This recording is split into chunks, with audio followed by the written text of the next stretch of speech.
नमस्ते, कैसे हैं आप सब लोग? ब्यूटीफुल सक्सेस स्टोरी लेकर के आई हूँ। ये लव वाइब्रेशन की सक्सेस स्टोरी है और इनका रिश्ता पूरी तरह से ठीक हो गया है। जहाँ पर लग रहा था कि रिश्ता खराब हो सकता है, फैमिलीज़ ने बैठना शुरू कर दिया था, खराब रिश्ते के ऊपर चर्चा होने लगी थी।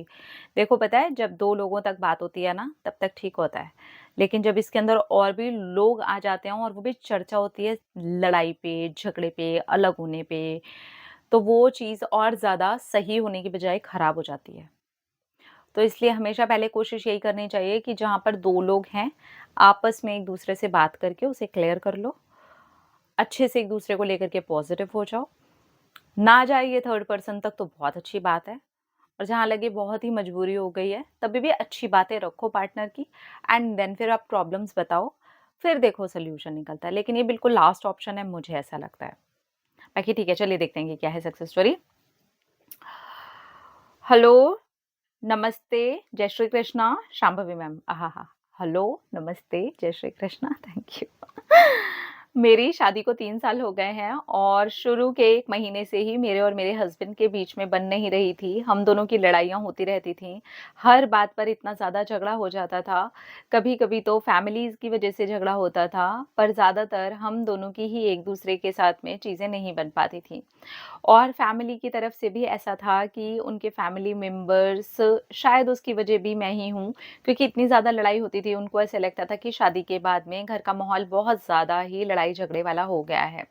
हो सकता है वो सही भी हों, हो सकता है वो गलत हों, मुझे सुनाने के लिए करते हों, मुझे नहीं पता। पर अब मैं सबके बारे में सिर्फ़ पॉज़िटिव सोचती हूँ।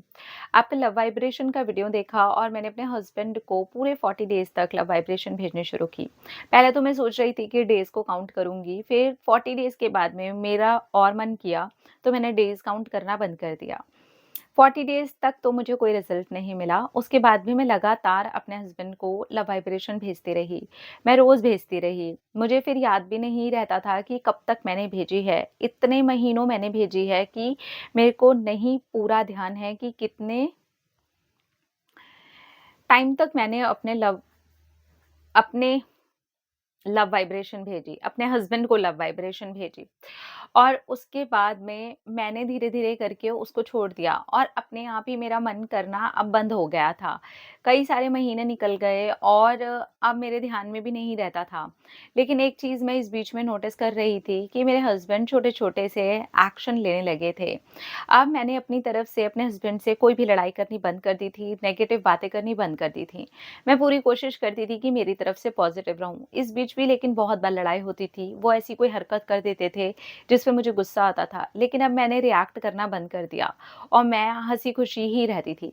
मैं अपने ससुराल वालों के साथ भी अच्छे-अच्छे से बात करके रहती थी। मेरे ससुराल में मेरे फादर इन लॉ और मदर इन लॉ नहीं हैं। ब्रदर इन लॉ हैं और सिस्टर इन लॉ का आना-जाना लगा रहता है। वहाँ पर उनकी जो वाइफ़्स हैं, उनकी वज़ह से कुछ ऐसी-ऐसी चीज़ें हो गई थी, जो मैं नहीं हैंडल कर पा रही थी। लेकिन अब मैंने सोचा कि या तो मैं अपना रिश्ता बचा लूँ या फिर मैं इन सारी चीज़ों पर लगी रहूँ।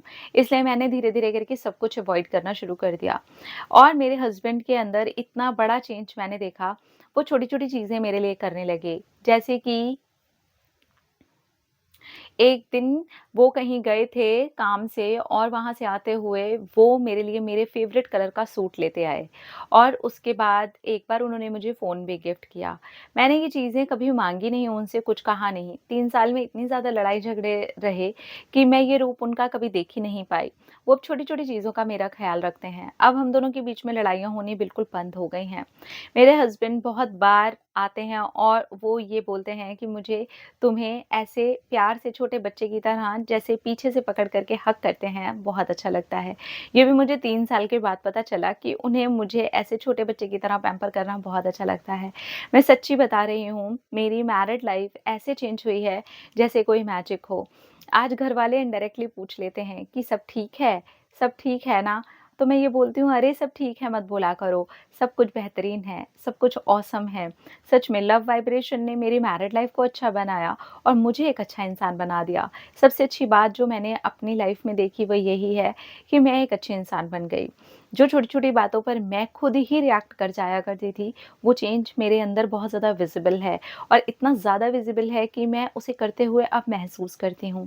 मैं सच में एक अच्छी इंसान बन गई हूँ। Thank you. हाँ, थैंक यू। आप अच्छे इंसान बन गए हो। लॉ ऑफ अट्रैक्शन करता है यार ये काम।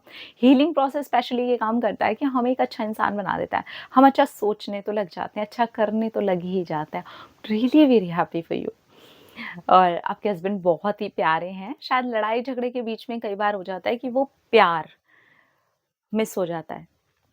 हम छोटी-बड़ी चीज़ों को इतना बढ़ावा दे देते हैं, इतना सर पर चढ़ा लेते हैं कि जो वो ब्यूटी है ना लव की, वो खो जाती है धीरे-धीरे करके।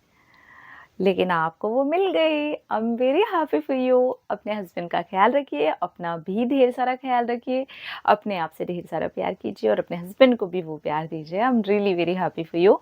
अच्छा लगता है जब कोई मैरिड लाइफ़ अच्छी होती है, अच्छा लगता है जब कोई कपल्स आपस में एक-दूसरे के साथ में हज़ार लड़ाई झगड़े के बावजूद भी एक-दूसरे के साथ रहने की कोशिश करते हैं, ट्राई करते हैं, छोटे-छोटे एफ़र्ट्स लेते हैं और वो हील हो जाता है रिश्ता और सारी चीज़ें अच्छी हो जाती हैं। सच में, दिल से ये जान करके अच्छा लगता है, खुशी मिलती है। Thank you so much my dear, आपने अपनी सक्सेस स्टोरी हमारे साथ शेयर की। बहुत अच्छी थी आपकी सक्सेस स्टोरी। तो अगर आप भी लव वाइब्रेशन भेज रहे हो, उँगलियों पे दिन ना गिनें। रिलैक्स रहें, करें, भेजें।